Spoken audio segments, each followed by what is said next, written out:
ঘটনা বলবো, ঠিক আছে? সেটা হচ্ছে, প্রথম ঘটনাটা বলবো হচ্ছে একটা ব্ল্যাক ম্যাজিকে, তারপর দুটো একটু লেন্দি গল্প, সময় হলে অবশ্যই দুটো বলবো। তা ব্ল্যাক ম্যাজিকটা হচ্ছে, বলে না মেয়েরা মেয়েদের শত্রু, হ্যাঁ এটা কিন্তু সত্যিকারের, মেয়েরা মেয়েদের বেসিক্যালি শত্রুই হয়। কারণ নিজের মায়ের পেটের বোন যে এইভাবে শত্রুতা করতে পারে, এই মানে ব্ল্যাক ম্যাজিক করে নিজের দিদিকে মেরে ফেলতে পারে, এই তার একটা উদাহরণ। তো কি হয়েছে, তা ব্ল্যাক ম্যাজিকের এই ঘটনাটা যে আমাকে বলেছে সে হচ্ছে আমার নিজেরই বন্ধু, তার বৌদির সাথে ঘটনা। তা বলে রাখি, কাকিমা আমার যে বান্ধবী, সেই বান্ধবী হচ্ছে তোমার বান্ধবীর নামটা আর বললাম না, ও বলতে বারণ করেছে বান্ধবীর নামটা। তা ওকে আমি পিকি বলে ডাকি, ঠিক আছে? মানে ওটা আমাদের স্কুল লাইফের নাম, পিকি। তো পিকির বাড়িতে হচ্ছে থাকতো হচ্ছে পিকির মা বাবা, পিকির দাদা, ঠিক আছে? পিকির দাদা পিকির থেকে অনেকটা বড়, তোমার প্রায় 12 বছরের বড় পিকির দাদা। তো পিকির দাদা যখন পড়াশোনা শেষ করে চাকরি বাকরি পেয়েছে, এবার তার জন্য মেয়ে আর কি ঠিক করতে গেছে, মানে লাভ ম্যারেজ উনি করেননি আর কি, উনি অ্যারেঞ্জ ম্যারেজ করতে গেছে। তা ওখানে গিয়ে একটা মেয়েকে দেখে ওদের খুব পছন্দ হয়েছে, ঠিক আছে? প্রথমে তো বড় মেয়েকে দেখায়, বলে রাখি ওর বৌদিরা 2 বোন, তো বড় বোনের সাথেই ওর বিয়েটা হয়। যেহেতু পরবর্তীকালে কি হয়, অনেকটা গ্যাপ ছিল, কারণ ওর দাদার কথা ছিল যে আমি অ্যারেঞ্জ ম্যারেজ করলেও তা আমার একটু ওর সাথে মেলামেশা কথাবার্তা বলে নিজেদের মধ্যে আন্ডারস্ট্যান্ড হলেই আমি তবে বিয়ে করব। তা এবারও কি করেছে ওই দাদাটা, এবার যথারীতি 6 মাসের একটা গ্যাপটা পেয়েছে, ওদের সাথে খুব ভালো রিলেশন হয়ে গেছে, খুব ভালো। বৌদির মা বাবাও কিন্তু খুবই ভালো ছিল। তা এবার যত বিয়ের দিন এগোতে থাকে তত না ওর বোনের মধ্যে একটা মানে কি বলবো, বোনের মধ্যে রাগ বলো, মানে রাগই বলতে পারো, রাগ বলো, প্রতিহিংসা বলো, যাই বলো না কেন, ওই বোন কিন্তু ওই দিদির বলে যে দিদি তুই এই বিয়েটা করিস না। আমি তোকে দেখার সময় আমার অতটা হয়নি, কিন্তু পরবর্তীকালে যে ছেলেটা তোকে দেখতে এসছে সেই সেই ছেলেটিকে আমার পছন্দ হয়েছে, তুই একে বিয়ে করিস না। আর বলে রাখি বৌদির মা বাবাও ছিল হচ্ছে তোমার একটুখানি ছোট মেয়ের ঘেঁষা, বড় মেয়ে ভালো হলেও কিন্তু পড়াশোনার দিক দিয়ে অতটা ছিল না যতটা ছোট মেয়ে ছিল, ঠিক আছে? সে গ্র্যাজুয়েট করে করেছে, কিন্তু বড় মেয়েটা ভালো পড়াশোনা এবং চাকরিও করে। তো ওখানে চাকরি করতে করতে তখন দিদিটাকে বলে যে দিদি, যে তোর বয়ফ্রেন্ডকেই আমার পছন্দ হয়েছে, তুই বরঞ্চ বাড়িতে না করে দে। এবার দিদি বলে এ আবার হয় নাকি, যে আমি হঠাৎ আমার বিয়ে ঠিক হয়েছে, যেখানে আমার সাথে রয়েছে সেখানে আমি তোকে কি করে করব, মানে তোকে আমি কি করে দিয়ে দেবো আর কি। তা এবার ছোট বোন তো সে বাড়িতে ভীষণ অশান্তি করছে। একদিন ওর বয়ফ্রেন্ডকে ডাকলো, মানে ওর দাদাকে ডাকলো ওর বৌদি ডেকে বলছে দেখো এরকম বাড়িতে প্রবলেম হয়ে গেছে, যে আমার যে ছোট বোন আছে সে তার নাকি তোমাকে ভালো লেগে গেছে, সে তোমাকে বিয়ে করতে চায়। এবার রিতমদা বলছে, আবার সরি নামটা নিয়েই ফেললাম, ডাক নামটা। রিতমদা বলছে যে এটা আবার হয় নাকি, আমার তোমাকে পছন্দ, আমি অন্য কাউকে বিয়ে করতে যাব? আমার বাড়িতে কথা হয়েছে তোমার সাথে, আর তোমার সাথে এতদিন আমার এত মাস কথা হচ্ছে, আমার তোমাকে ভালোবেসে ফেলেছি আমি অন্য কাউকে বিয়ে করতে পারবো না। ও তো পুরো না করে দেয়। এরপরে আর একদিন যখন ভীষণ অশান্তি হয়, ওর মা বাবা তখন বাধ্য হয়, মানে বৌদির মা বাবা তখন বাধ্য হয় যে ওই ছেলে রিতমদার ফ্যামিলিকে ডাকতে। রিতমদারা যায়, গিয়ে তখন বলে দেখুন আমার এই ছোট মেয়েটা তো ছোট মেয়ের সাথে বিয়ে দেওয়ার চেষ্টা করে। তো ওর মা বলে এরকম আবার হয় নাকি, যেখানে আমরা বড় মেয়েকে ঠিক করে রেখে গেছি, যেখানে আমাদের সব আত্মীয় স্বজন জেনে গেছে, ফটো দেখিয়েছি, সেখানে আমি বড় মেয়েকে কি করে করবো? তাই এবার রিতমদাকে তখন ছোট বোনটা ডাকে, বলে একটু ওপরে চলো তো, ওদের দোতলা বাড়ি। ওপরে গেছে রিতমদা আর ছোট বোন, দিদি কিন্তু যায়নি, মানে ওর বৌদি কিন্তু যায়নি তখন।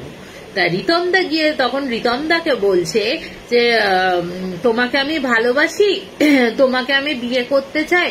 তো দিদির মধ্যে কি এমন দেখতে পেলে যা আমার মধ্যে ছিল না, যা খারাপ ল্যাঙ্গুয়েজ ইউজ করে, আমি এত স্মার্ট আমি চাকরি করি। বলছে না, তোমার দিদির মধ্যে আলাদা রয়েছে, কিন্তু তোমার দিদিকেই আমি ভালোবাসি, অন্য কাউকে কিন্তু আমি ভালোবাসি না, তোমাকে আমি ভালোবাসি না।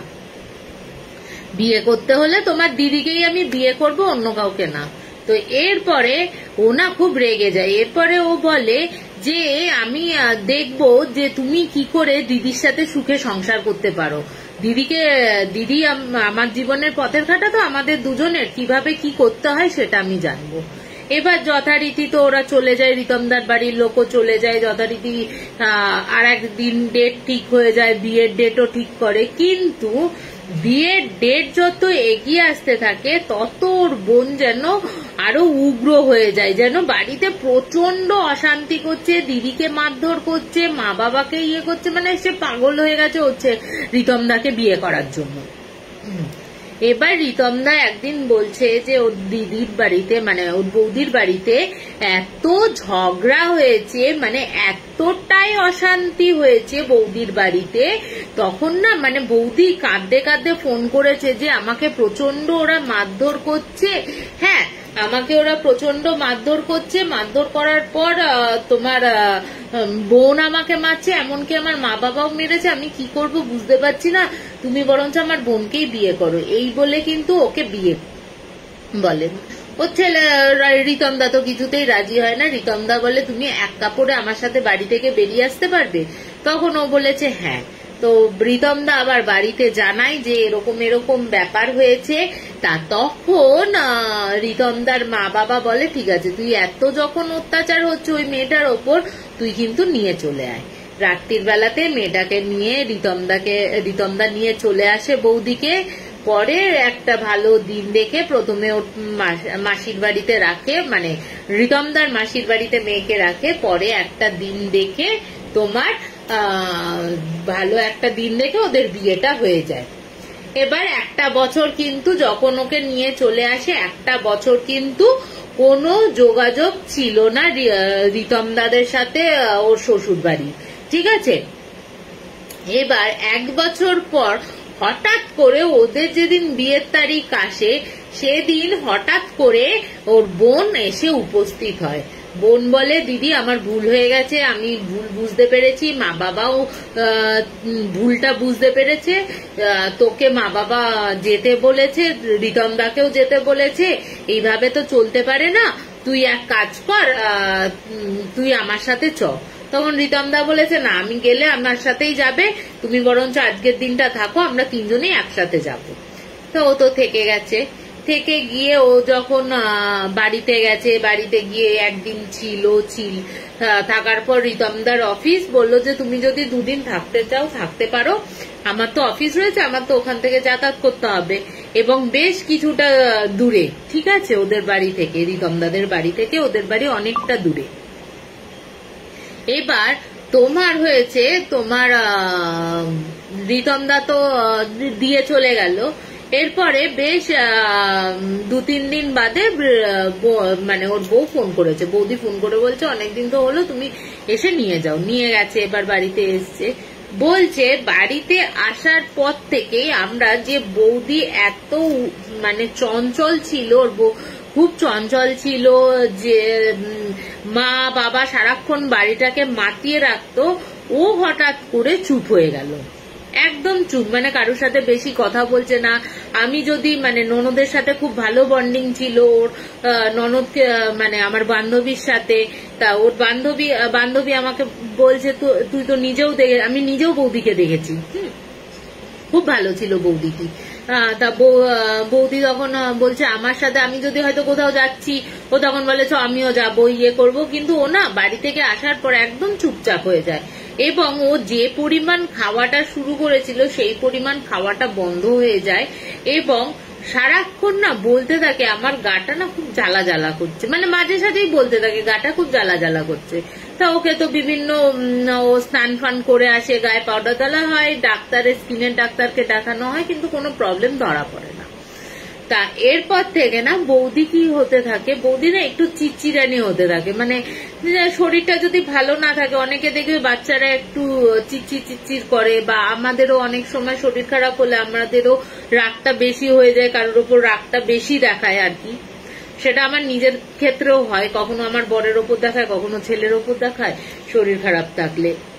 তা ও তখন যে শাশুড়িকে ও চোখে হারাতো ওর বৌদি, সেই শাশুড়ির সাথে শ্বশুরকে বাবা বাবা করতো, যে শাশুড়িকে করতো, সেই শাশুড়ি শ্বশুরকে একদম দেখতে পারতো না, ননদকেও দেখতে পারতো না, কারোর সাথে সারাক্ষণ দরজা বন্ধ করে, আর সূর্যের আলো না একদম সহ্য করতে পারতো না বৌদি নাকি, সারাক্ষণ দরজা জানলা বন্ধ করে এটে বসে থাকতো, আর দাদার সাথেও কোনো কথাবার্তা বলতো না, কিচ্ছু না, মানে এরকম পর্যায়ে চলে গেছে দাদাকে দেখলেই ও যেন ভয়ে দূরে চলে যাচ্ছে। হ্যাঁ, দাদা ওকে বলেছে কি হয়েছে তোমার, কি প্রবলেমটা হয়েছে, তো যদি কিছু প্রবলেম হয়ে থাকে তুমি আমাকে বলো, ডাক্তারের কাছে নিয়ে যাব। তা ওকে বিভিন্ন ডাক্তারও দেখানো হয়, কিন্তু ডাক্তার বিভিন্ন টেস্ট করা হয়, টেস্ট করে দেখা যায় যে বৌদির শরীরে রক্ত একদম কম। ঠিক আছে, ওকে রক্ত দেয়া হয়, কিন্তু যতবার টেস্ট করা হয় ততবার দেখা যাচ্ছে রক্তটা বেরিয়ে যাচ্ছে। এবার ডাক্তাররা বলছে রক্ত কোথায় চলে যাচ্ছে, কোথা দিয়ে তো ব্লিডিংও হচ্ছে না যে রক্তক্ষরণ হচ্ছে বা কিছু হচ্ছে, তা কোনো কিছু ধরতে পারে না। তা বৌদি না ধীরে ধীরে আস্তে আস্তে না কি হয়, বিছনায় বেড রিডিং হতে শুরু করে দেয়। তা এরপরে একদিন ওই এক দুঃসম্পর্কে দিদা ওদের বাড়িতে এসছে, রিতমদাদের বাড়িতে এসছে। রিতমদাদের বাড়িতে এসে দিদা না একটু মানে গ্রাম সাইডে থাকতো, পশ্চিম মেদিনীপুরের অনেকটা ভেতরে, মানে যেখানে এখনো অব্দি মানে একদম গ্রাম অঞ্চল, বুঝলে তো, মানে ওখান থেকে এসছে নতুন বউকে দেখার জন্য। এবার ওকে দেখা, আর ওই দিদাটা ছিল কিন্তু তোমার একটু ঝাড়ফুঁক করতে পারতো। দিদা যখন ওর বউকে দেখে, দিদা দেখার পর কিন্তু বলে দিদা কিন্তু বলে ওর মাকে, এটা কিন্তু কোনো ডাক্তারের কর্ম না, আমার মনে হচ্ছে ওর ওপর কিন্তু কোনো কিছু চালান করা হয়েছে, যার জন্য ও এরকম হয়ে যাচ্ছে। হ্যাঁ, তা এবার ও তখন বলে এটার, এবার যতই হোক সবাই তো আর টুকটাক ব্ল্যাক ম্যাজিক এইসব তো বিশ্বাস করে না। তা ও তখন বলছে যে তাহলে আমি একটা কাজ করি, আমাদের গ্রামে একজন আছে, ওনাকে আমি নিয়ে আসি, ওনাকে নিয়ে আসার ব্যবস্থা কর, কারণ উনি তো আর কত দূর থেকে গিয়ে আসতে পারবে না। তা উনি বলে দেন ওনার ছেলে গিয়ে নিয়ে আসে। তো উনি যখন আসেন, ওনাকে দেখার সাথে সাথেই নাকি বৌদি একেবারে মানে দরজা বন্ধ করে দেয় একদম, মানে ওকে দেখছে, দেখার সাথে সাথে না গিয়ে দরজাটা একদম বন্ধ করে দিয়েছে ভেতর থেকে, সে তো আর কিছুতেই খুলবে না।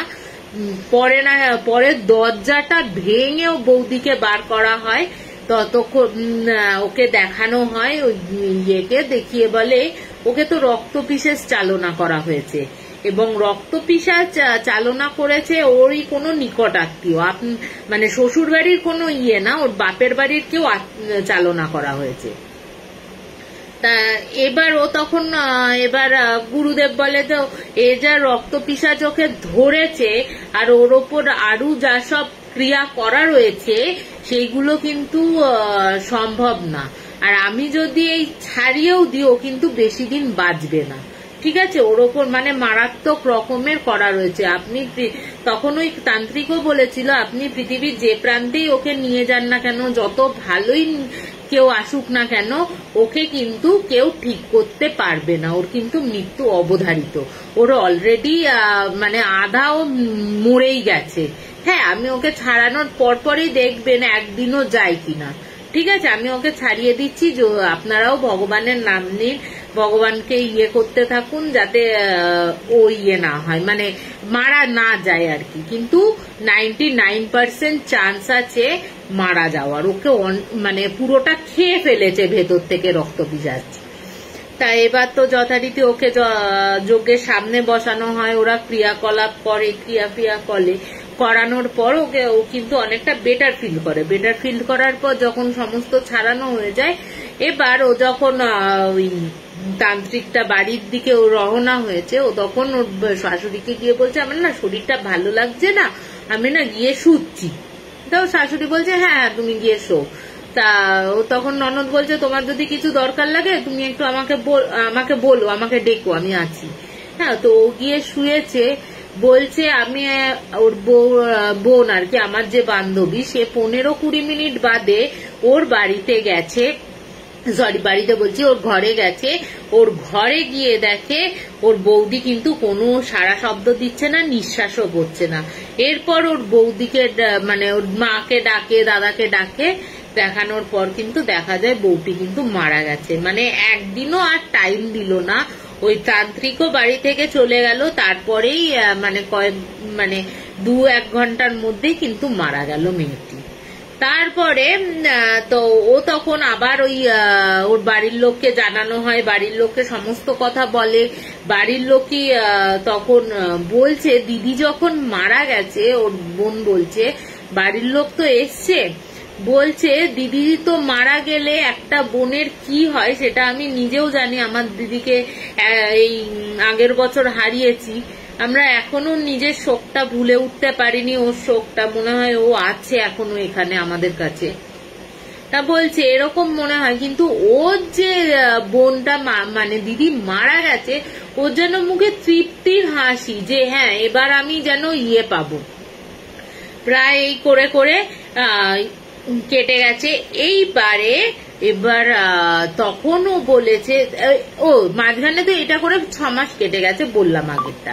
তার আগে বলে রাখি যে ওই যে তান্ত্রিকের কাছে রিতমদা আবার গেছিল, ও গিয়ে কিন্তু জানার চেষ্টা করে যে কে করেছে কাজটা। তখন ও বলে এ কিন্তু করেছে তোমার শালি, ওর বোন নিজে করেছে। তা ও বলেছে তোমার সাথে কোনো শত্রুতা আছে কি শ্বশুর বাড়ি? তখন ও সমস্ত কথা বলেছে এই ব্যাপার। তখন বলে ওর বোনই যা করার করেছে। এরপর তো রিতমদা তো খুব রেগে যায়। রেগে যাওয়ার পর কিন্তু রিতমদা ওর বাড়িতে জানায় যে আপনাদের মেয়ে এরকম করেছে। তখন কি বলে আমি পুলিশে যাব, কিন্তু যাই হোক বাড়ির লোক তো বলে যে ওকে তো আর ফিরে পাওয়া যাবে না, পুলিশে দিয়ে কি আর হবে, এটা তুই প্রমাণ করবি কি করে, ব্ল্যাক ম্যাজিকের তথ্য প্রমাণ করবি বা কি করে করবি, কিছু তো করা যায় না। তা বলছে দেখ সামান্য তোর বৌদি আমাদের কাছে 2-2.5 বছর ছিল, এই 2-2.5 বছরে যে বৌদিকে এইভাবে আস্তে আস্তে ধীরে ধীরে শুকিয়ে শুকিয়ে মেরে ফেলবে নিজের বোন, সেটা কিন্তু আমরা কেউ বিশ্বাস করতে পারিনি যে নিজের বোন এতটা ক্ষতি করতে পারে। তো বলে না নিজে মেয়েরা মেয়েদের শত্রু। এই হচ্ছে একটা ব্ল্যাক ম্যাজিকের ঘটনা। ও যেটুকু আমাকে বলেছে শর্টের মধ্যে আমি তোমাকে বললাম। তা এই হচ্ছে আমার প্রথম ঘটনা। কেমন লাগলো আমাকে বলো, ঠিক আছে? একদম ছোট্ট ঘটনা, আমাকে যেটুকু মানে ও ফোনে বলেছে আমি তোমাদের সেইটুকুই বললাম। ওর বৌদির সাথে মানে তেমন কিন্তু ওর বৌদির সাথে কোনো মারাত্মক কিছু কিন্তু তেমন হয়নি, ঠিক আছে?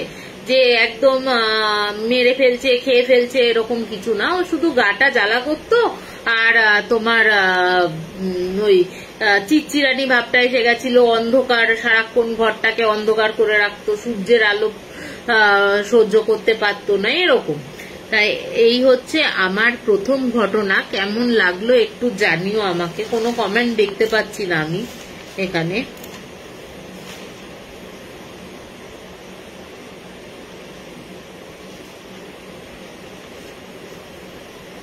যাই হোক, আমি আর একটা যেটা একটু বড় গল্প আছে, লেন্দি গল্প ঘটনা আছে সেটা বলি। আমার যে জেঠতুতো দাদা আছে সে হচ্ছে তাজ বেঙ্গলের ম্যানেজার। তো ওখানেই একজন কাজ করে, ওদেরই এক বন্ধু মুসলমান ফ্রেন্ড, তার জীবনের ঘটনা। এটাও খুব মর্মান্তিক। মানে বলে না যে কোনো ভূতের ঘটনাই বলো বা পাস্ট লাইফের ঘটনাই বলো মর্মান্তিকই হয়, এটাও একটা মর্মান্তিক ঘটনা। দাদার বলছে ও দাদা যখন বিয়ে হয়েছে, ওই দাদাটার নাম রিয়াদ। রিয়াজ, হ্যাঁ রিয়াজ না, না না রিয়াদ, রিয়াদদা তখন বলছে, দাদা তখন বলছে, আমার যে দাদা আছে সেই দাদা বলছে রিয়াদদার বিয়ে হলো, রিয়াদদার বিয়ে হওয়ার পর তো যা হয় আর কি, বন্ধু বান্ধব বিয়ে আর কি ফাজলাম। তা রিয়াদদা তখন বলছে যে জানিস তো আমার যে ওয়াইফ আছে তার না একটা অদ্ভুত রকমের পাওয়ার আছে, সেটা হচ্ছে ও না জিনকে দেখতে পায়। এবার ও বলছে জিনকে দেখতে পায়, যেহেতু ওরা মুসলমান তো বলছে জিনকে দেখতে পায়, মানে কোথায় ও দেখতে পেয়েছে জিনকে? তখন ও বলছে যে মনে কর আমি হয়তো রাস্তা দিয়ে যাচ্ছি বা কিছু হচ্ছে, ও হঠাৎ করে বললো মাথাটা নিচু করে ফেলো, মাথাটা নিচু করে ফেলো, আমি হয়তো নিচু করে ফেললাম, ও নিচু হলো, বললো একটা জিন উড়ে গেল, এরকম বলছে। তা আমি তখন দাদা বলছে এরকম আবার হয় নাকি? তা বলছে হ্যাঁ রে, জানিস তো ও বলে যে এইখানে জিন, আমার পাশে জিন বসে আছে, বা তোমার ওই দিকটা জিন বসে আছে, আমি আব্বুকেও এই আব্বাকেও এই কথাগুলো বলে। তা আমরা যখন ওর মাকে এই কথাগুলো জানাই, ওর বাবা ছিল না, ওই রিয়াদদার শ্বশুর ছিল না, তো মাকে যখন জানাই, ওর মা বলে যে ও না ছোটবেলা থেকে এই জিনকে দেখতে পেত, ও খারাপ জিনও দেখতে পেত এবং ও কিন্তু ভালো জিনও দেখতে পেত, কোনটা কিসের উপকার হয় ও সেটা বলে দিতে পারতো, এবং ছোটবেলা থেকে। তো ছোটবেলা থেকে বলতে কখন, তো ও তখন বলছে যে ছোটবেলায় ও একদিন জঙ্গলে কিছু, মানে পাশেই একটা ছিল, মানে ঝোপঝাড় মতন ছিল, জঙ্গল বলবো না, ঝোপঝাড় মতন। আর বলে রাখি রিয়াদদার শ্বশুর বাড়ি কিন্তু ঝাড়গ্রামে, হ্যাঁ, তার ঝাড়গ্রামের মেয়ে সেই রিয়াদদার বউ। তা ঝাড়গ্রামের ওখানে গিয়ে একদিন বলছে যে ওর বাড়ি ফিরে আসে, বাড়ি ফিরে আসার পর একদিন খুব ধুম জ্বর হয়। তো আমরা ভাবি যে সামান্য কারণে হয়তো জ্বর হয়েছে, কিন্তু ওষুধ দেওয়ার পর জ্বরটা কমে যায়। তারপর থেকে ওই অলৌকিক ক্ষমতা রয়েছে ওর। এবার যখন রিয়াদদার বিয়ে হয়েছে, রিয়াদদাকে না মানে এক সপ্তাহ গেছে, একটা নতুন বউ তো সবসময় তো ইন্টিমেট হওয়া, মানে নতুন বউয়ের সাথে আগে বন্ধুত্ব হবে তবে তো ইন্টিমেট হতে পারবে, তা ওদেরও টাইম লেগে যায় ইন্টিমেটের সময়। তা ওরা যখন ইন্টিমেট হতে যায়, বলছে আমি প্রথম ইন্টিমেট হতে যাচ্ছি যেখানে ও রেডি আছে, বিশ্বাস করবে না, আমি সবে ওকে একটা খারাপ ল্যাঙ্গুয়েজ ইউজ করছি, স্বামী স্ত্রীর ল্যাঙ্গুয়েজ যেটা বলে, কিস করতে যাচ্ছি।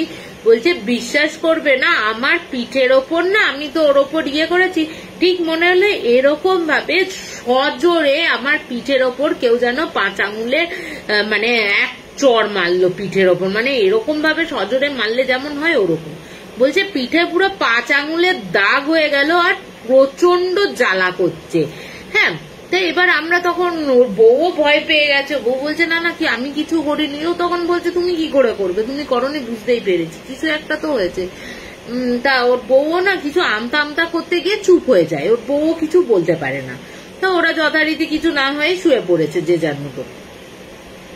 তারপর বেশ কিছুদিন ওরা হয়, আবার যখন ওরা মেলামেশা করতে গেছে বা ইন্টিমেট হতে গেছে, তখন কিন্তু ওকে কি করেছে কেউ যেন, যখন ইন্টিমেট হতে যাচ্ছে তখন ওর পেছন ধরে কেউ যেন ঠিক পিঠের এইখান থেকে মাংস ধরে এরকম ভাবে তোলে না, মাংসটা মানে পিঠের যে ইয়েটা রয়েছে এরকম ভাবে তুললে দেখবে আমাদের চামড়াটা এরকম ভাবে ধরা যাচ্ছে, তো এরকম ভাবে কেউ যেন ওকে ধরে ঠিক দেয়ালে সজোরে ছুঁড়ে মারলো, এরকম ভাবে ও গিয়ে দেয়ালে ছিটকে পড়লো। হ্যাঁ, বলছে আমি ছিটকে পড়ার সাথে সাথে আমাদের খাটের সামনে একটা, বলছে প্রায় সিলিং ছুঁয়ে গেছে একটা মানুষকে দাঁড়িয়ে থাকতে দেখছি, মানে মানুষ বলতে কি অবয়ব আর কি, মানে কোনো নারী পুরুষ এটা বোঝা যাচ্ছে না, কিন্তু একটা মানুষ বোঝা যাচ্ছে, অত লম্বা সিলিং ছুঁয়ে গেছে।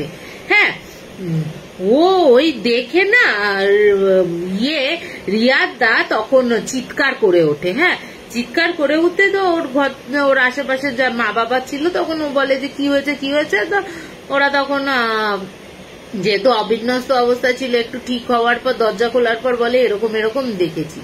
তা ওর বউ বলছে কোথায়, আমি তো কাউকে দেখিনি, যে আগে দেখতে পেতো সে বলছে আমি তো কাউকে দেখিনি, কিছু হচ্ছে না। এরপরে বলছে রিয়াদদা যখন রিয়াদদার বিয়ে হয়েছিল ওর বাড়িও ছিল কিন্তু তোমার একটু গ্রামের দিকে, ওই মুর্শিদাবাদের দিকে, ঠিক আছে, মুর্শিদাবাদের একটা গ্রামে রিয়াদদের বাড়ি ছিল। তা রিয়াদদা যেহেতু তাজ বেঙ্গলে কাজ করতো, রিয়াদদা বলছে আমি মেসে থাকবো কেন, বাড়ি ভাড়া করে বউকে নিয়ে চলে এলো। ঠিক আছে, চলে আসার পর সে তো কোনোভাবেই ইন্টিমেট হতে পারছে না। একটা নতুন ইয়ে হয় যে এরকম কেন হচ্ছে, কে আমাকে প্রবল ইয়ে করছে। তা ওর মা বাবা বলেছে নতুন বিয়ে তো হয়তো নজর ফজর লেগেছে, ওকে একটু মানে ঝাড়াঝাড়ি করে বউকে দিয়ে পাঠিয়ে দিয়েছে। কিন্তু এখানে আসার পর, কলকাতায় আসার পরও কিন্তু সেম প্রবলেম, ওকে কিছুতেই ইয়ে করতে দিচ্ছে না। এরপরে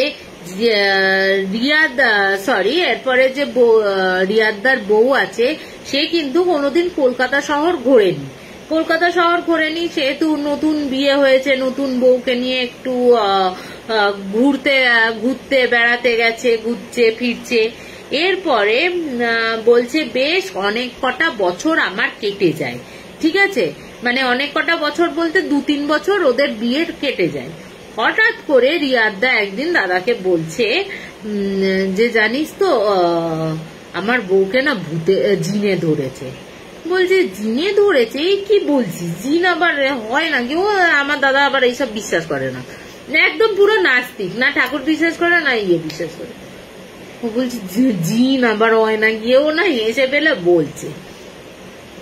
তা ও বলছে কি বলছিস রে, জিনে টিনে ধরেছে? বলছে হ্যাঁ রে, বিশ্বাস কর, কারণ আমি বেশ কিছুদিন ধরে ওকে লক্ষ্য করছি, ও যখন আমার পাশে শুচ্ছে, হ্যাঁ একটু ইয়ে আছে, একটু অ্যাডাল্ট ভাষা, একটু অ্যাডাল্টের কথাবার্তা রয়েছে এখানে।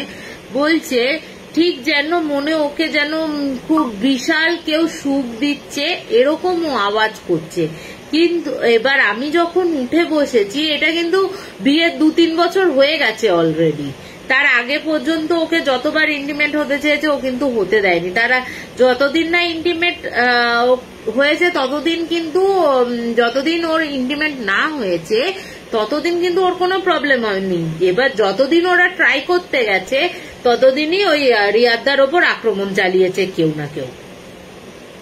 এবার রিয়াদদারও বিশ্বাস করতে একটু ইয়ে হয়। এবার রিয়াদদা বলছে যে জানিস তো, এবার আমি যখন উঠে বসে আলো ভালো জ্বালাচ্ছি তখন আমার বউকে যখন ইয়ে করছি, আমার বউ ভাবছে আমি।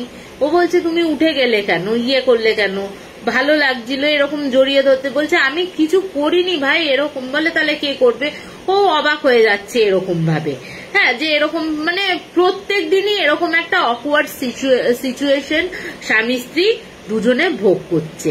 ঠিক আছে, এবার রিয়াদদাকে তখন বলছে তুই এক কাজ কর, যদি এরকম কিছু হয়ে থাকে, তোদের কেউ ইয়ে থাকলে তোদের যে যারা রয়েছে আর কি, পীর বাবা রয়েছে, তাদের কাছে নিয়ে গিয়ে বউকে দেখাতে পারিস তো। তো এবার বলছে হ্যাঁ রে দেখাবো, মনে হচ্ছে ওকে বাড়িতে পাঠিয়ে দিলে ভালো হয়, ওখানেও ভালো ইয়ে রয়েছে। তাই এই বলতে বলতে পরের দিন, এই বলে তো যে যার মতন বাড়ি চলে গেছে। পরের দিন যখন কাজে এসে রিয়াদদা বলছে জানিস তো, কালকে যখন আমি বাড়ি যাচ্ছি আমি তখন দেখছি কি আমাদের পাড়ায় না একটা ক্যাফে খুলেছে বেশ কিছুদিন হলো। তা ওই ক্যাফেতে আমরা সন্ধ্যেবেলা প্রায় একটু টুকটাক খেতে যাই। তা এবার আমি যখন আসছি বাড়ির পথে, তখন ওই ক্যাফের সামনে দিয়ে আসার সময় আমি দেখছি কি আমার বউ কারোর সাথে হেসে হেসে গল্প করছে। এবার আমি ভেবেছি ও তো পাড়ায় কারোর সাথে মেশে না, তাহলে কে, ও কার সাথে এলো কফি শপে? এবার আমি তখন কি করেছি, এবার আমি ভেবেছি হয়তো নতুন বন্ধু পাঠিয়েছে, বন্ধুর সাথে এসছে, যাই হোক ঝাড়গ্রামের মেয়ে অত দূর থেকে এসছে, ঠিক আছে। তা এবার বাড়িতে তো তালা দেয়া, ওর কাছে তো আর চাবি নেই। ও কি করেছে, ও বলে ভেবেছে যে, ও বলছে যে আমি করেছি কি, আমি বউয়ের কাছ থেকে চাবিটা নিয়ে আমি চলে যাব, ওর গল্প গুজব শেষ হলে ইয়ে হবে। এবার আমি তো ওকে বাইরে থেকে দেখতে পাচ্ছি, কিন্তু অপোজিট সাইডে যে রয়েছে তাকে কিন্তু আমি খুব একটা দেখতে পাচ্ছি না, কারণ আর্টিফিশিয়াল ট্রিতে না ঢাকা দেয়া ছিল। তো এবার ও যখন ভেতরে ক্যাফের ভেতরে ঢুকেছে, হাই পলি, তা তখন ওই ক্যাফের ভেতরে ঢুকে দেখছে ওর বউ একা একা হেসে হেসে কার সাথে কথা বলেই যাচ্ছে। হ্যাঁ, এবার ও তখন যখন সামনে গেছে, এবার ও তখন বলছে কি কার সাথে তুমি কথা বলছো। এবার ওর বউ না ভ্যাবা চাকা খেয়ে গেছে, বলছে তুমি দাঁড়িয়ে আছো মানে, তাহলে আমার সামনে কে বসে আছে। ও মানে ও তখনও দেখতে পাচ্ছে ওর সামনে ওর হাজবেন্ড বসে আছে, মানে ও বিশ্বাসই করতে পারছে না মানে কোনটা আসল, মানে যে সামনে দাঁড়িয়ে আছে সে আসল না যে সামনে বসে আছে সে আসল। এবার ও তখন বলছে কেউ নেই তোমার সামনে বসে। এবার যখন ওদের মধ্যে একটু তর্কাতর্কি হচ্ছে আর কি, ক্যাফের যে মালিক আছে সে চলে এসে বলে যে দাদা, তখন রিয়াদা তখন বলে আচ্ছা দেখুন তো এর সামনে কেউ বসে আছে। বলছে না, এর সামনে কিন্তু কেউই ছিল না। উনি না এসে কারুর হাত ধরে এলেন, এসে বসলেন, বসার পর উনি 2 কাপ কফি অর্ডার দিলেন, খাবারের অর্ডার দিলেন, কিন্তু উনি একা একাই সবকিছু করে যাচ্ছেন, আমরা দেখে যাচ্ছি, কিন্তু অপোজিটে যে কেউ রয়েছে সেটা কিন্তু আমরা কেউ দেখতে পাইনি। তখন ওর রিয়াদা বলছে হলো তো বিশ্বাস, কেউ ছিল না, আমি এখন এলাম অফিস থেকে, তুমি করছো। এবার ও তো ভয় পেয়ে যায়, ভয় পেয়ে রীতিমতো বলছে আমার সামনে কিন্তু এখনো তুমি বসে আছো, মানে কাচু মাচু মুখ করে বলছে। ও তখন বলছে দেখ চলো তো, এখানে কেউ বসে নেই। ও তখন কি করেছে, বলছে হ্যাঁ তো তোমার সামনে বসে রয়েছে তো। এবার ও কি করেছে, যে চেয়ারটা ছিল সেই চেয়ারটা টেনে ও বসে পড়েছে। বলছে কোথায় বসে রয়েছে, হ্যাঁ, বলছে তুমি যখন চেয়ারটা টানলে ও না হাওয়ায় মিলিয়ে গেল। বলছে হ্যাঁ, আমার আত্মাটা হাওয়ায় মিলিয়ে গেল, এখন আমি মানুষ হিসেবে এসছি, চলো বাড়ি চলো, যেটুকু খাবার আছে সেটুকু খেয়ে নিয়ে বাড়ি চলো। তো বাড়িতে নিয়ে গেছে। এবার ওর না কিছুতেই আর মানে বিশ্বাস হচ্ছে না। ও না বারবার বলছে আমি না সিসিটিভি ক্যামেরা দেখবো, তুমি এলে আমাকে বললে রেডি হতে। ও কিন্তু বারবার একই কথা বলছে, বলে তুমি এলে রেডি হতে বললে ক্যাফেতে যাবো, খাবো দাবো, চলে আসবো, আমি রেডিও হলাম, তুমি এখন বলছো তুমি এখন অফিস থেকে আসছো। তো বলছে তুমি জানো না আমার অফিসের টাইম কখন হয়, ছুটি হয়, আর আমি তোমাকে এত তাড়াতাড়ি এসে বলে দেবো, আমরা তো আসি, রোজই তো আসছি এই টাইমে। হ্যাঁ, তুমি কি করতে গেছিলে। বলছে না বিশ্বাস করো ওটা তুমিই ছিলে। ও বলছে এবারও বলছে যে জানিস তো, দাদাকে বলছে জানিস তো আমার বউ না প্রায়ই বলে আমি না তোমাকে দেখতে পাই, খালি বলে আমাকে দেখতে পাই, আমি কোথা থেকে, আমি তো এত ইয়েতে রয়েছি। তখন বলছে দাদা বলছে ফোন আসলে বলবে তুমি ওখানে ছিলে, তুমি কোথায় চলে গেলে। এবার বল দেখে আমি কোথায় চলে যাব এখন, আমি তো অফিসেই রয়েছি। এরকম প্রবলেম হতে থাকে। যখন খুব বেশি বাড়াবাড়ি প্রবলেম হয়ে যায় তখন ও তখন করে ওর মা বাবাকে জানায়। এবার বলে রাখি যে যতবার রিয়াদা ওর বাড়িতে জানাতে যাচ্ছে ততবার কিন্তু কোনো না কোনো প্রবলেম শুরু হয়ে যাচ্ছে ওদের মধ্যে, ঠিক আছে। এবার ও যখন বলছে যে বাড়িতে জানাতেই হবে, তখন হয় ওর বউ প্রবলেম করছে, না হলে ওর কিছু প্রবলেম চলে আসছে। এবার যখন দেখছে যে রোজই এই প্রবলেম গুলো স্টার্ট হয়ে গেছে অলরেডি, ও মানে ও একটা নিজেও একজনকে ফিল করতে পারছে, কিন্তু ওর স্বামী হিসেবে ওকে দেখতে পাচ্ছে, তখন ওর মা বাবাকে বলে যে তোর মা বাবাকে বলে যে তোমাদের কাছে এরকম প্রবলেম হয়েছে, একটু কিছু উপায় আছে। তখন ওর মা বাবা বলে তুই এখানে বৌমাকে দিয়ে যা, আমরা দেখছি। তা এবার ওরা যথারীতি গাড়ি বুক করেছে, এবার কলকাতা থেকে নিয়ে যাবে। এবার যখন গাড়ি এসছে ও তখন বলছে তুমি আমাকে ইয়েতে নিয়ে যাবে তো, মসজিদে নিয়ে যাবে তো। হ্যাঁ, মসজিদে নিয়ে গিয়েও কোনো লাভ হবে না, আমি একে ছাড়বো না, এ তো আমার বউ। এবার রিয়াদা বলছে আমার বউ মানে কি তোমার বউ কে, কি বলছো। তখন খুব রেগে গেছে, চিল্লাচ্ছে বউয়ের ওপর, হ্যাঁ উল্টো পাল্টা কথা বলছো, লোকের সামনে করছো, এরকম করে চিল্লাচ্ছে। তা এবার যথারীতি তো গাড়িতে করে ওর মা বাবার কাছে নিয়ে যায়, মানে শ্বশুর শাশুড়িতে নিয়ে যায়, শ্বশুর শাশুড়ির কাছে নিয়ে গিয়ে সেই দিনই ওরা এক পীর বাবার কাছে নিয়ে গেছে, ঠিক আছে। পীর বাবার কাছে নিয়ে যেতে পীর বাবা বলছে যে না, একে আর বাঁচানো যাবে না, এ যা করার করে নিয়েছে। একে এমন একজন শক্তিশালী জিন ধরেছে যে কিন্তু ওর ভেতরের সমস্ত কিছু পার্ট যা আছে ভেতরে সব কিন্তু কিছু খেয়ে নিয়েছে। ওকে যদি আমি ছাড়িয়েও দিই, ও শুধু বডিটাই দেখতে পাচ্ছে, ও যে কাজকর্ম করছে, ও যে বরের সাথে ইয়ে করছে।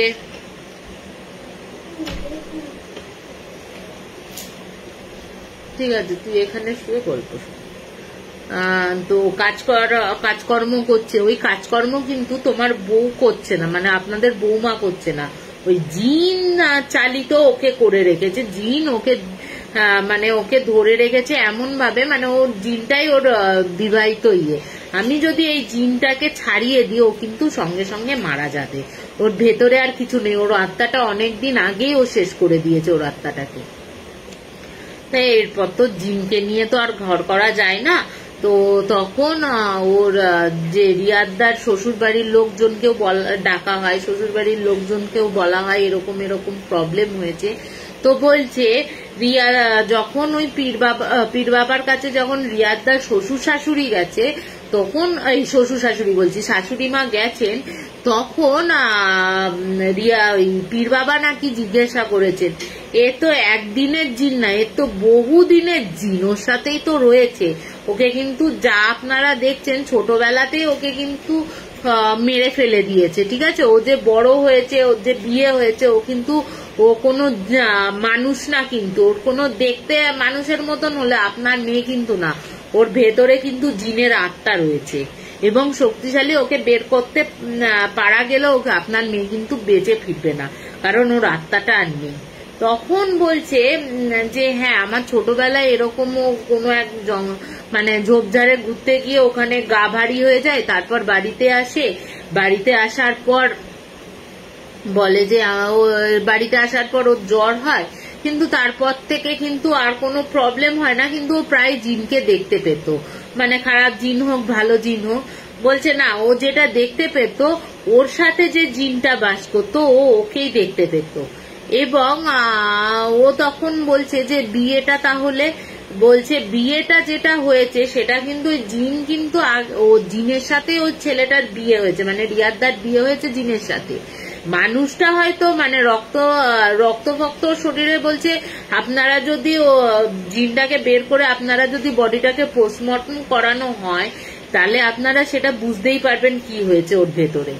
তা এরপরে তো জিনকে নিয়ে তো আর বাস করা যায় না, তখন ওরা ঠিক করলো সবাই মিলে যে না, ওকে ছাড়িয়ে দেওয়া হয়। কিন্তু ছাড়িয়ে দেওয়ার সাথে সাথে কিন্তু বৌদি কিন্তু মারা যায়, এবং বৌদি মারা যেতে পরে ওরা পোস্টমর্টম করেছিল।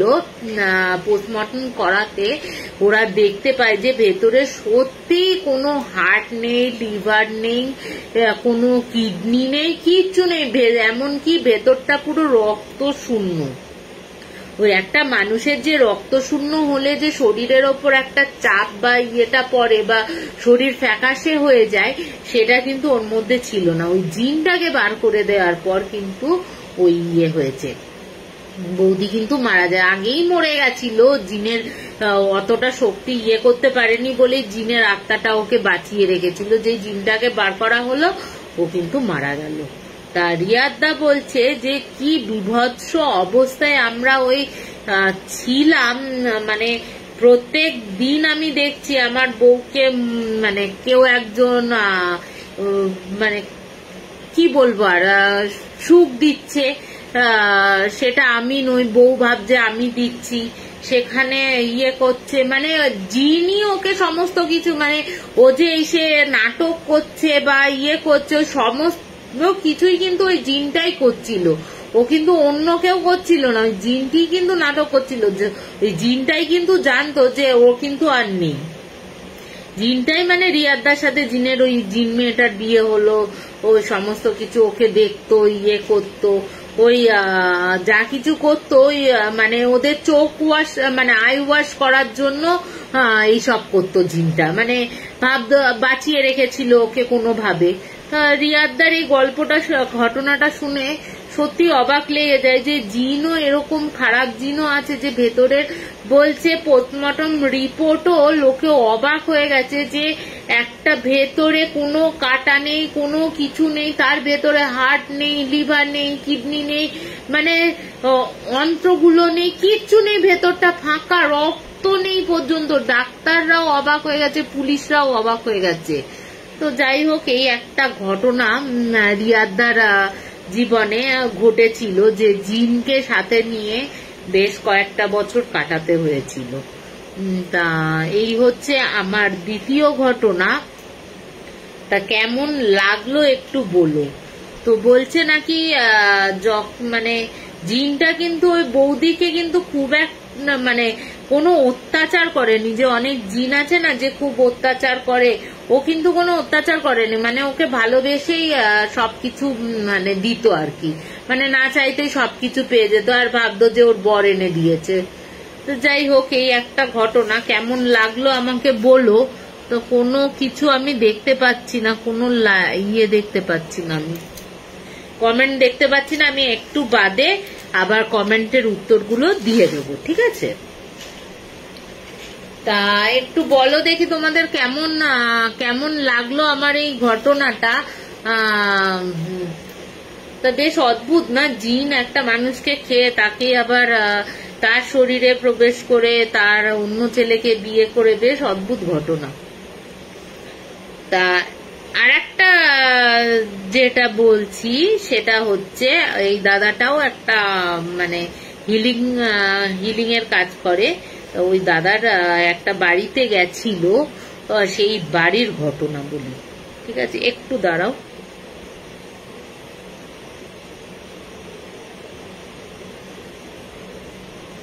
এবার বলি যে ওই দাদাটার কাছে এসছিল হচ্ছে একটা দাদাটার কাছে ক্লায়েন্ট এসছিল, একটা স্বামী স্ত্রী, মানে খুব বেশি দিন বিয়ে হয়নি, 1 বছরও হয়নি, দিয়ে এসছে।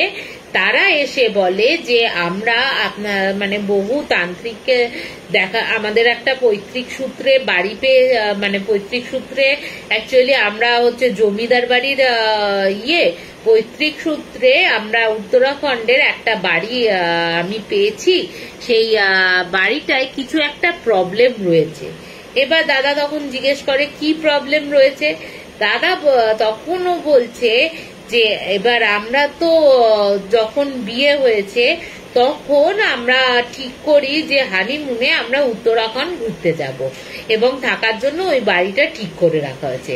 আর বলে রাখি, ওই বাড়িটা হচ্ছে বিশাল বড় এরিয়ায় পাহাড়ের কোলে একটা বাড়ি। ওই একটা পোর্শন কিন্তু ওর কাকাদের আর একটা পোর্শন ওদের। কাকাদের পোর্শনটা একদম ভেঙে চুরে গেছে, কিন্তু ওদের পোর্শনটা ওরা রেনোভেট করে আলাদাভাবে রয়েছে, মানে ছুটি ছাটাই আর কি। ওই মানে ক্লায়েন্টের বাবা মাও গিয়ে থাকে, আত্মীয় স্বজনরা ঘুরতে ঘুরতে গেলে তখন থাকে। তা ওই বাড়িতে দেখাশোনার জন্য তোমার বেশ কয়েকজন কাজের লোক ছিল, বেশ কটা কাজের লোক ছিল, ওখানেই থাকতো, ওখানেই গিয়ে। তা এবার বলে রাখি, ওই বাড়িটা করা হয়েছিল উত্তরাখণ্ডে। বাড়িটা করা হয়েছিল যে গ্রীষ্মকালে যখন ওরা খুব গরম পড়তো তখন ওরা ওই উত্তরাখণ্ডের ওই বাড়িটায় গিয়ে থাকতো, ওদের পূর্বপুরুষরা, ওই ছেলেটা। তা ছেলেটা বলে এবার তো আমরা যাই উত্তরাখণ্ডে। বলছে বউটা তখন বলা শুরু করছে যে আমরা যখন প্রথম গেছি বাড়িতে ঢোকার যে রাস্তাটা, আমরা তো গাড়ি নিয়ে গেছি, গাড়ি নিয়ে উপরে উঠেছি, বলছে বিশ্বাস করবেন না, যখন গেটটা খুললো মনে হলো আমার মানে এত শরীরটা ভার হয়ে গেল, যেন মনে হচ্ছে আমাকে গাড়ি থেকে কেউ মানে নামতে দিচ্ছে না, এতটা শরীর ভার হয়ে গেছে, মানে নিজের শরীরকে নিজেকে টেনে হিঁচড়ে বার করতে হচ্ছে। এবার বলে রাখি, ওদের উনি বলছেন আর কি, ওই ভদ্রমহিলা বলছে ওদের বাড়িটা হচ্ছে চৌকো, হ্যাঁ চৌকো মতন একটা, এই দিকের পোর্শনটা পুরো ভেঙে গেছে, এই দিকের পোর্শনটা ওরা পাঁচিল দিয়ে ঘিরে ওদের জায়গাটা আলাদা করে নিয়েছে। এবার বলে রাখি, ওদের যে পোর্শন আছে, ওদের পোর্শনের 3 তলায় ছাদ, তিনতলার ছাদটা তো বিশাল, অত বড় জায়গা নেই, ওই জায়গাটাও ঘিরে দিয়েছে, যে জায়গাটা ভেঙে গেছে ওই জায়গাটাও করে দিয়েছে ওরা ঘিরে দিয়ে, কিন্তু ওই ওপরে না দুটো ঘর রয়েছে যেখানে কিনা আগে মানে ওর বাবারা যখন ইয়াং ছিল বা ছোট ইয়াং বলবো না, ছোট ছিল তখন ওই বাড়িটায় ওদের যে কাজের লোক আর তার মেয়ে থাকতো আর কি, কাজের লোক আর তার মেয়ে থাকতো ওই ওপরের ঘর দুটোতে। তা বউটা বলছে আমরা তো কোনো রকমে ঢুকলাম, সে বডিটা চলছে না এরকম করে। তখন আমার বরকে যখন আমি বলি তখন ওর বর বলে এতটা পাকদণ্ডি রাস্তা ঘুরে ঘুরে এসছো তো হয়তো শরীর খারাপ হয়ে গেছে। এবার দাদা বলছে আমরা তো বেশ সন্ধ্যে নাগাদ পৌঁছেছি, এবার যখন টিফিন ফিফিন খেয়ে ইয়ে রয়েছে, আলো ভালো জ্বলছে কিন্তু আলো রয়েছে ওদের, হ্যাঁ, তখন আমাদের যে যিনি আর কি মেন বয়স্ক দাদু আর কি, আমি সেই ক্লায়েন্ট বলছে আমি তাকে দাদু বলে ডাকি, সেই দাদু এসে বলছে বৌমা তোমার তো নতুন বিয়ে হয়েছে, তুমি কাজ করো, তুমি যখন বেরোবে তখন কিন্তু আমাদের কাউকে ডেকে নিয়ে যেও, তোমাদের যে পাশের ঘরটা আছে তাদের একজনকে আমি থাকতে বলে দিয়েছি, ওরা আছে, তুমি যখনই বেরোবে তখনই কিন্তু ওদের ডেকে নেবে। তখন ওর বউটার মনে তো একটা আগে তো গাড় ভারী হয়েছিল, তারপরে এই কথা শুনে ওর আরো ভয় পেয়ে যায়। তখন বলে কেন দাদু এই বাড়িতে কিছু আছে? তা তখন বলছে না না কিছুই নেই, পুরোনো বাড়ি তো, কোথায় সাপখোপ, তুমি নতুন বউ মানুষ পাহাড়ি এলাকায় এসছো, কোথায় সাপখোপ থাকবে ইয়ে থাকবে, ওর জন্য আমি এই কথাটা বললাম। তো উনি এই কথা বলে চলে যায়। বলছে এবার যথারীতি আমরা দুজনে ডিনার করে শুয়েছি।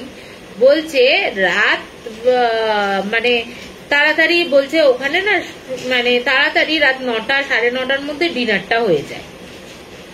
তা আমরা 9:30টার পর ডিনার করে এসে দুজনে মিলে গল্প করছি, হঠাৎ করে বলছে যে পর্দা লাগানো তো বাইরের এই বড় যে ব্যালকনিটা আছে, সামনে সার ঘর রয়েছে, কিছু পাশের ঘরটা খোলা, বাদ বাকি ঘরগুলো বন্ধ, আর নিচের একতলাটা সেখানে ওই কাজের বউ কাজের লোক, তারপর ঠাকুর চাকর এরা সব থাকে, ঠিক আছে। তা এবার ও তখন বলছে যে ঘরের পর্দা দেয়া রয়েছে, মোটা পর্দা, বলছে আমরা পুরো পরিষ্কার দেখলাম একটা লোক এখান দিয়ে ওই দিক দিয়ে মানে এই পাশ থেকে ওই পাশে চলে যাচ্ছে, দরজা তো বন্ধ, পুরো জানলার ইয়ে দিয়ে দেখা যাচ্ছে। তা এবার ওর বউও দেখেছে, মানে উনি বলছেন আমিও দেখেছি, আমার হাজবেন্ডও দেখেছেন। দেখার পর আমার হাজবেন্ড তো বাইরে চলে যায়, বাইরে গিয়ে দরজা ফরজা খুলে দেখে কেউ নেই। এবার ওনার মনে হয়েছে যে হয়তো পাশের ঘর থেকে কেউ এসছে, কিন্তু বলছে যে ওর বরটা বলছে আমার প্রথমে সন্দেহ হয় যে এত মোটা পর্দার ওপর দিয়ে ছায়া পড়তে পারে, এতটা পরিষ্কার ছায়া, একটা ছেলে মানে একটা লোক হেঁটে চলে যাচ্ছে এইটুকু বোঝা গেল। তা ও তখন কিছু করেনি, ও তখন শুয়ে পড়েছে।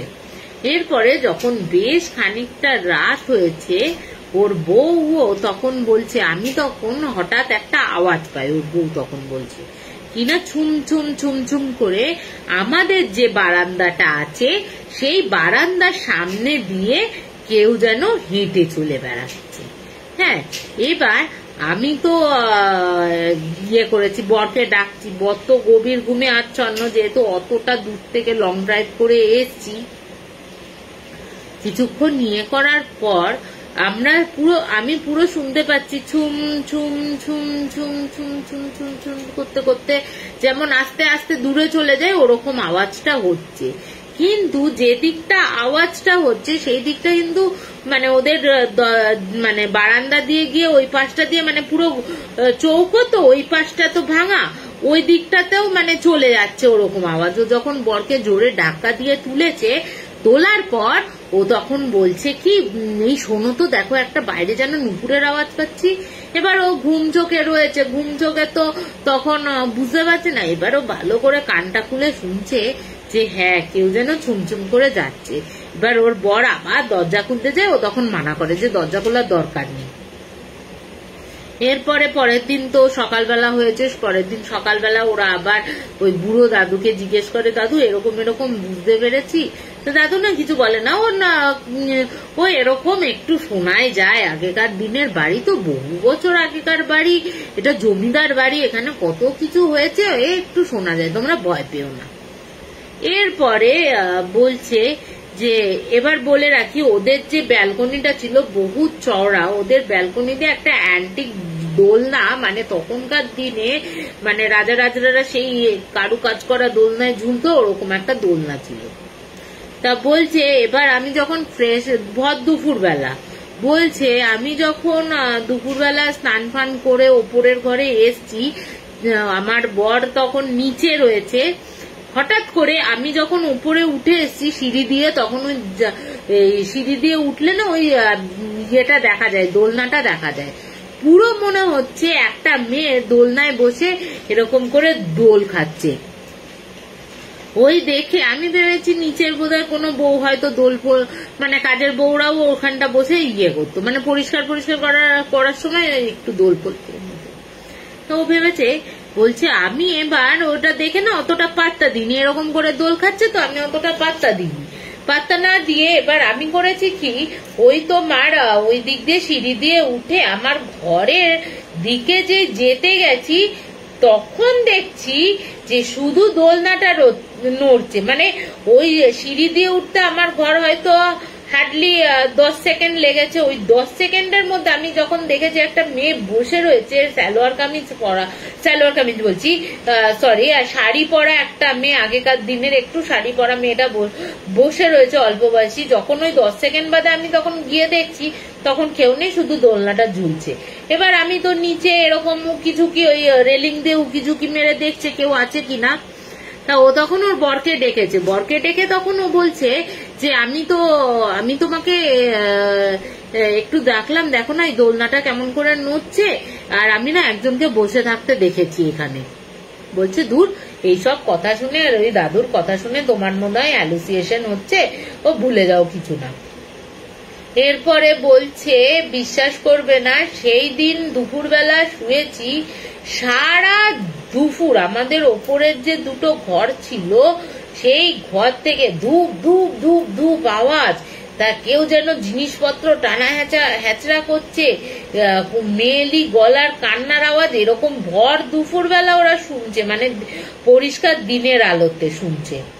তা এবার তো বলছে এবার না বউটা তখন ভয় পেয়ে বলছে নিচে কাউকে ডাকো তো। এবার ডেকেছে, ডেকে তখন বলছে দেখো আওয়াজ শুনতে পাচ্ছ? ওরা তখন বলছে কই না তো, কোনো তো আওয়াজ শুনতে পাচ্ছে না। এবং তখন কিন্তু যথারীতি আওয়াজটা থেমে গেছে। বলছে বউ তোমরা এইসব পাত্তা দিও না, তোমরা নিজেদের মতন থাকো, কিছু হবে না, ওইসব আওয়াজ ফাওয়াজ, উপরে হয়তো পাশে তো ভাঙা ইয়ে রয়েছে, ভাঙা জায়গা, ওখানে হনুমান এসছে হয়তো, ওরকম আওয়াজ। বলছে আমাদের ওপরে তো কোনো ছাদ নেই। তখন মেয়েটা বলছে আমাদের ওপরে তো ইয়ে রয়েছে, ঘর রয়েছে, ওই ঘরটাতে কি আছে? এবার বলছে আমি ওই ঘরটাতে গিয়ে দেখবো। গিয়ে দেখছে ওই ঘরটা কিন্তু তালা দেয়া। বলছে এই ঘরের চাবি আমাদের কাছে নেই। তখন ওই বুড়ো দাদুকে বলেছে, বুড়ো দাদু বলছে এই ঘরের চাবি কার কাছে রয়েছে আমরা জানি না, আজ প্রায় অনেক বছর, অনেক বছর হলো এই ঘর দুটোই সিল করা রয়েছে। তা এবার বলছে দরজা জানলা সব ভেতর থেকে আটকাট বন্ধ, দরজাটাও সিল মারা, ওরা জানতে পারলো না। হ্যাঁ, এরপরে বলছে এরপর তো আমরা যথারীতি উত্তরাখণ্ডের বিভিন্ন জায়গায় ঘুরতে গেছি। ঘুরে ফুরে বাড়িতে যেদিন এসছি সেদিন দেখছি যে আমরা যে ঘরে ছিলাম সেই ঘরের প্রতিটি দেয়াল কালো কুচকুচে হয়ে গেছে, কিন্তু আসবাবপত্র বলো, জামা কাপড় বলো, কিন্তু কিচ্ছু পড়েনি। তা ওরা তখন ঢুকে যখন দেখছে এরকম অবস্থা, তখন বলছে যে কি হলো, যে তোমার ওরা তখন বলেছে যে এটা কি হয়েছে, এখানে কি ব্যাপার বলো তো, এখানে কি কালো কালো হয়ে গেছে কেন এই দেয়ালগুলো? ওরা যখন ইয়ে করছে তখন বলছে ঘরের মধ্যে আগুন লেগে গেছিল। তো বলছে আগুন লেগে গেছিল এইভাবে?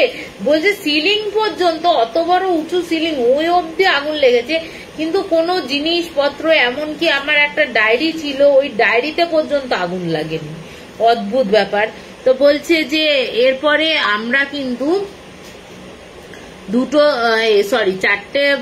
চার পাঁচটা তান্ত্রিককে ডাকি, তার মধ্যে কিন্তু 3টে তান্ত্রিকের ওই বাড়িটা ছাড়াতে গিয়ে কিন্তু 3টে তান্ত্রিকের মৃত্যু হয়েছে। আর দুটো যে তান্ত্রিক ছিল ওই দুটো তান্ত্রিক কিন্তু পালিয়ে গেছে, তারা কিন্তু আর কোনোদিন বাপাস আসেনি। তো আপনাকে আমরা পেয়েছি সেহেতু আপনি যদি আমাদের সাথে যান, তাহলে যদি বাড়িটা দেখে যদি হিল করতে পারেন, যদি কোনো হয়, তাহলে অন্তত বাসযোগ্যের একটা ব্যবস্থা করা যাবে।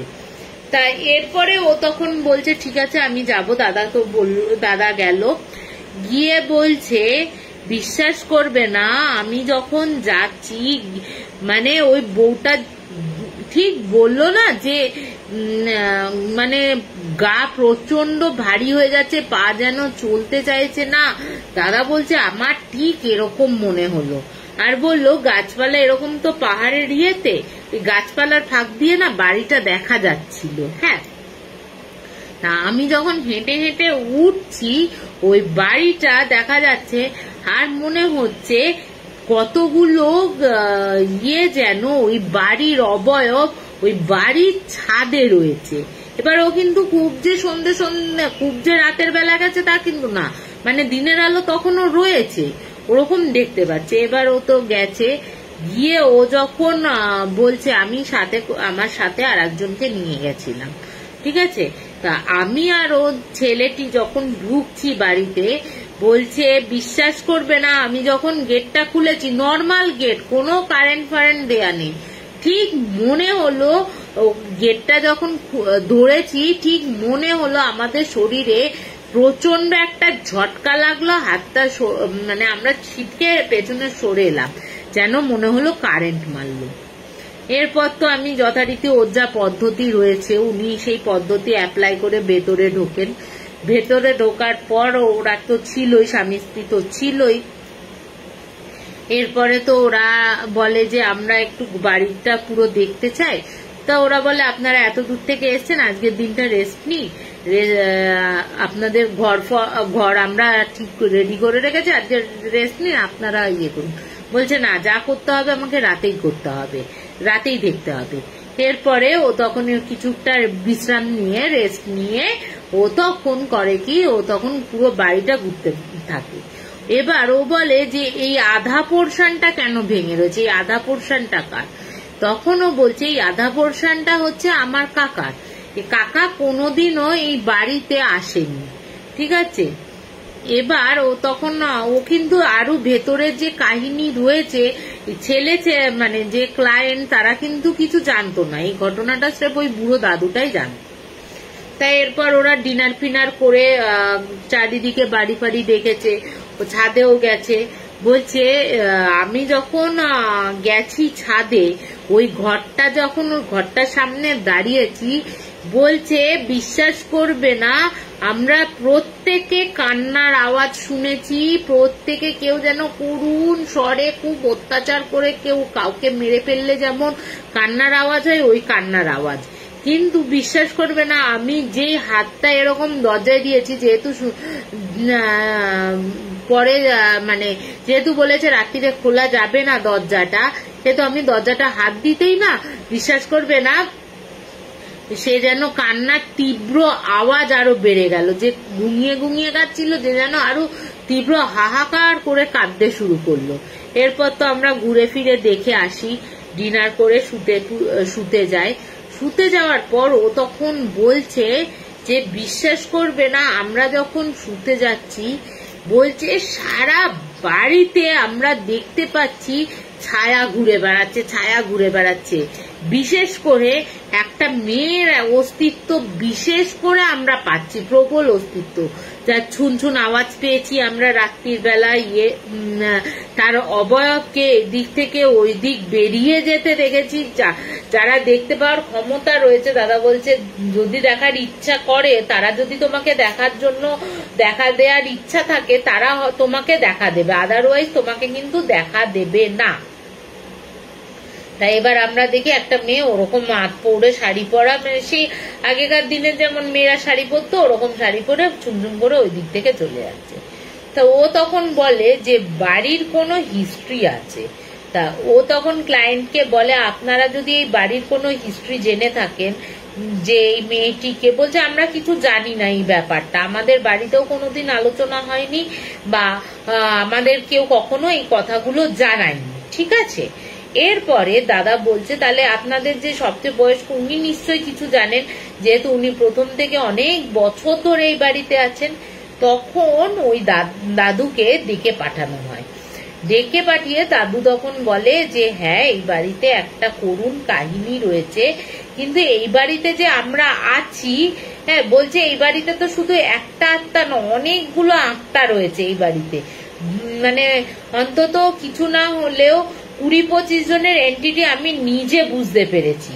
তো সবাইকে মুক্ত করা গেলেও ওই মেয়েটিকে কিন্তু মুক্ত করা যায়নি আর, ঠিক আছে।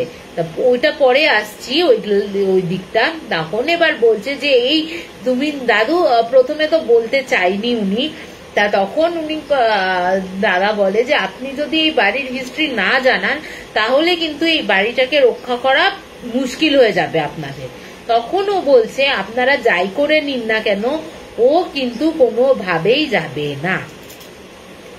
এবার বলছে কে যাবে না, তখন দাদাকে বলছে তা এই বাড়িতে বহুকাল আগে, মানে ওর বাবারা যখন ছোট ছিল তখন একবার ঘুরতে আসে, এবং ইয়াং অবস্থায় একদিন ওর বাবা কাকারা ঘুরতে আসে, ঠিক আছে, ফ্যামিলি নিয়ে ঘুরতে আসে, এবং আশেপাশে ঘুরতে যাওয়ার জন্য ওপরে যে পরিচালক থাকতো তার বউ মারা গেছিল বলে তার মেয়েকে নিয়ে এখানে থাকতো।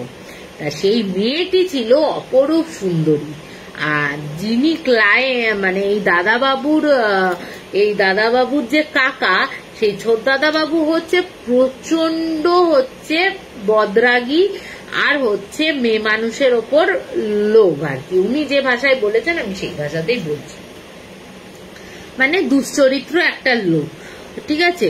প্রথম থেকে ও যতদিন না এখানে এসছে, যতবার এসছে, প্রথম থেকেই ওর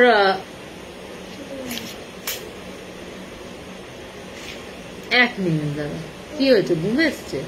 শুয়ে পড়ো, এখানে তো 5 বালিশ আছে, সো আমি তুলে নিয়ে যাবো, বাবা তুলে নিয়ে যাবে, বাবা শুয়ে পড়ো, ঘুমিয়ে পড়ো। সরি, আমার ছেলে একটু ঘুম দিয়ে গেছে তাই বলছে, ঠিক আছে। তা এবার ওই দাদু তখন বলছে যে এই এবার ওরা তখন ঘুরতে যায়, যখন ওর বাবারা মিলে সবাই মিলে উত্তরাখণ্ডে ঘুরতে গেছে, ওর কাকা পেট ব্যথার অজুহাতে এই বাড়িতে থেকে যায়। তখন আমি ছিলাম, ওই পরিচালক ছিল, ওনার মেয়ে ছিল, আর একজন রাঁধুনি ছিল বাড়িতে, এই 4 জন কিন্তু ছিলাম আমরা।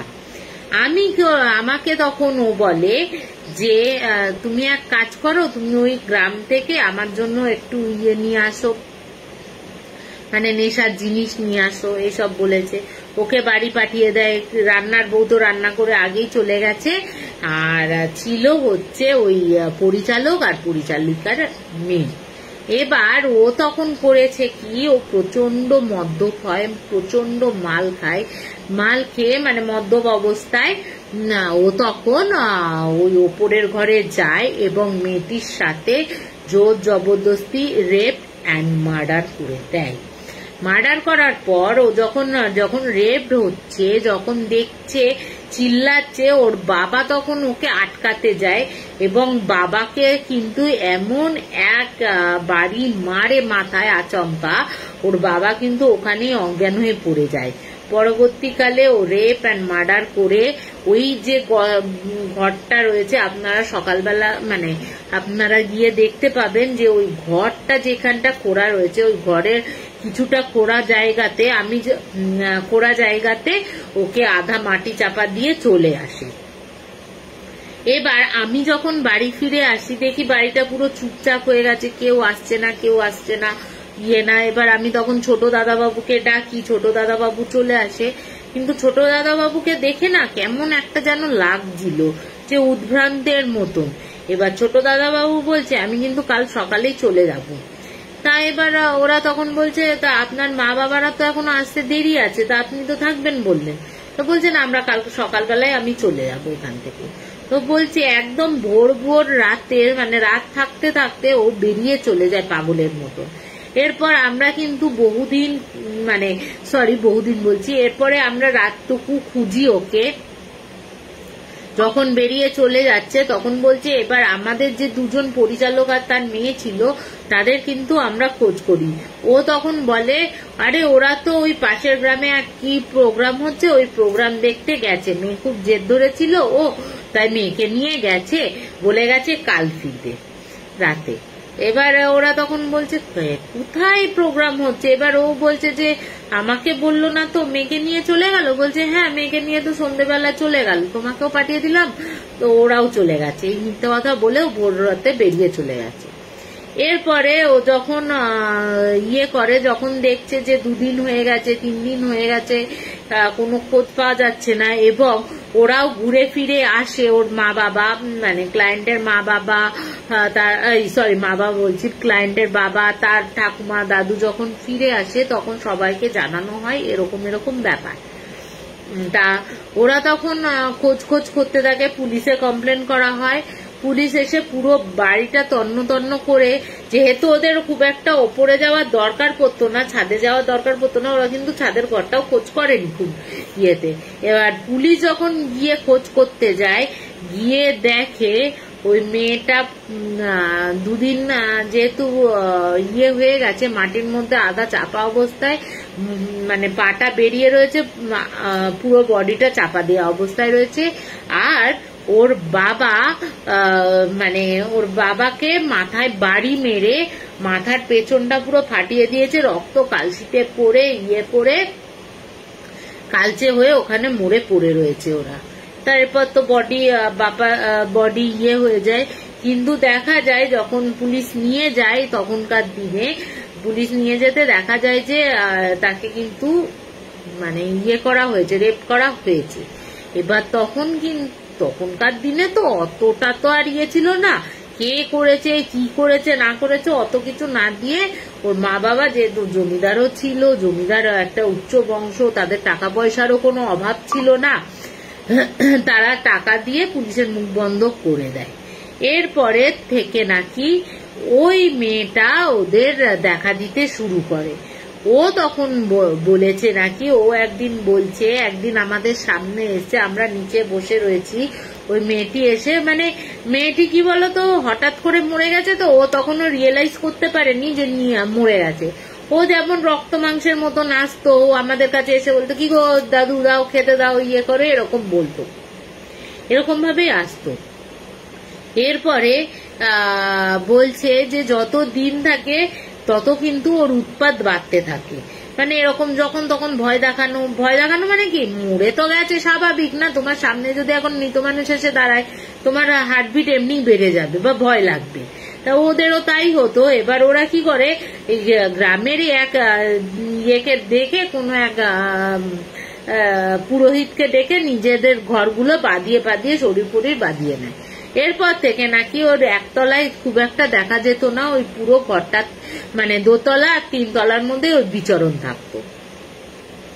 এরপরে একদিন ওর কাকারা আবার আসে। ওর কাকা তো জানতো যে আমি যা করেছি আমি করেছি, কিন্তু আর তো বাদ বাকি কেউ জানতো না। একদিন বলছে ও খেতে, সবাই মানে ওর পুরো ফ্যামিলি খেতে বসেছে দাদা বাবুরা, হঠাৎ করে ওই মেয়েটাকে দাদাবাবুর দেখতে শুরু করলো, ছোট দাদাবাবু, আর কিন্তু কেউ দেখতে পাচ্ছে না, বা আমরা যে দেখতে পাচ্ছি তাও কিন্তু না, ছোট দাদাবাবু দেখতে শুরু করলো। দেখতে দেখতে তখন ছোট দাদাবাবু বলছে যে ওকে দেখার পর ও বলছে আমার দিকে এগিয়ে আসে, ওকে তাড়িয়ে দাও, এই করতে করতে না ও ছুটে ওপরে চলে যায়। ছুটে ওপরে চলে গিয়ে বলছে যে ওই রাতে ওনা মানে কোন রকমে আমাকে বাঁচতে দেবে না, করতে দেবে না, এই করে মানে একটা সুটকেসে যা ছিল তাই ঢুকিয়ে ও বাইরে বেরিয়ে যায় পাগলের মতন। এবার ওরা তো অবাক হয়ে যায় যে কি হয়েছে না হয়েছে, তা ভয় পেতে শুরু করে। এরপরে ওর মা বাবাও দেখতে পেয়েছে। এরপরে আরো কিন্তু প্রথমে 2জন তান্ত্রিককে আনা হয়, ওই তান্ত্রিক বলে আমরা ছাড়িয়ে দেব, কিন্তু দেখা যায় যে প্রথম তান্ত্রিকটা ওদের ঘরে যখন যজ্ঞ করছিল, যজ্ঞ করতে করতে ওই যজ্ঞের আগুনেই পুড়ে মারা যায়, এবং দ্বিতীয় তান্ত্রিকটা ওই নিচে ঘাড় মটকানো অবস্থায় মারা গেছে, পড়ে রয়েছে, বডিটা ওই দোলনার কাছে বডিটা পড়া অবস্থায় ছিল। আর তৃতীয় জন যে ছিল তাকে কিন্তু বাড়িতে মারা হয়েছে, মানে তার বাড়িতে মেরেছে সে। তার একটাই কথা, তার কাকাকে যদি শাস্তি না দেওয়া হয়, যে ওকে মেরেছে, যে ওকে নৃশংস অত্যাচার করেছে, যতদিন না সে শাস্তি পাবে সেই বাড়ি ছেড়ে যাবে না। তা এরপর তো পুরোটা শোনা হয়।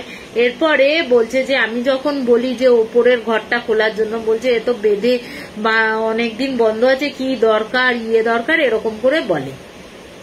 তা এবার ও তখন বলেন না খুললে তো বুঝতে পারবো না, এই ঘর করা যাবে না।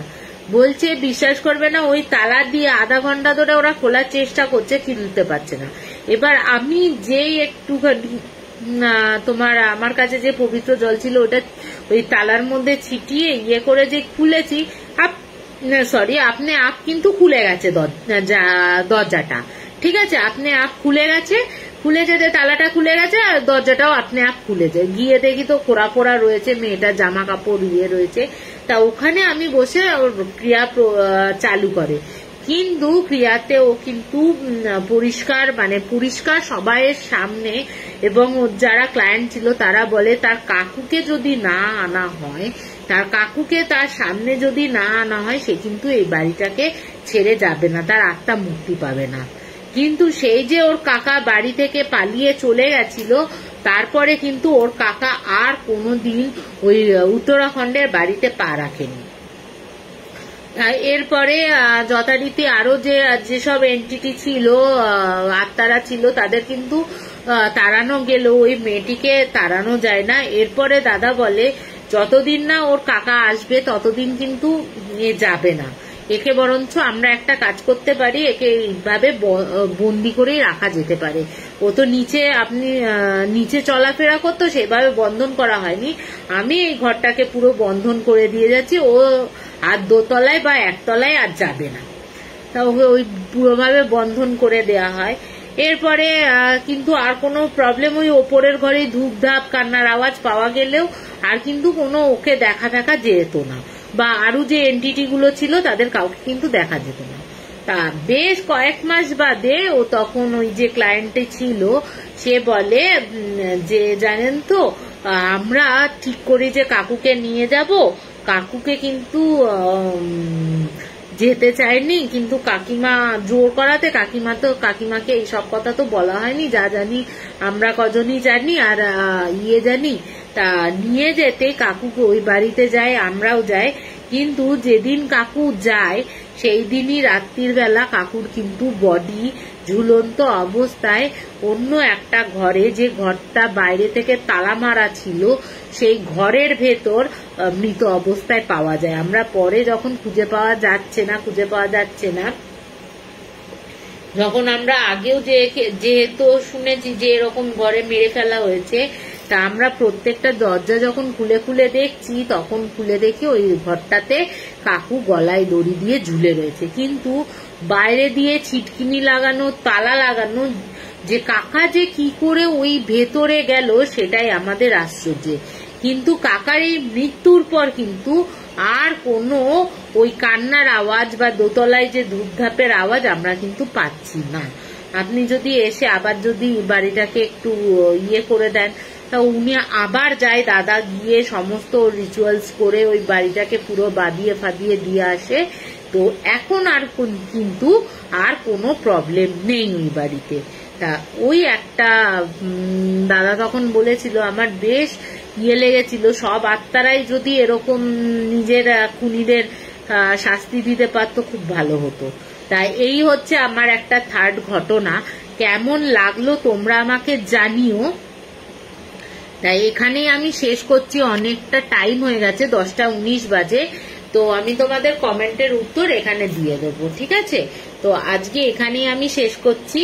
গুড নাইট, নমস্কার, শুভরাত্রি। তোমরা সকলে ভালো থেকো, আর গণেশ চতুর্থীর অনেক অনেক শুভেচ্ছা, ভালোবাসা এবং প্রণাম। Please subscribe to our channel Hana Tales. Comment, share, like, and don't forget to hit the notification bell for more videos.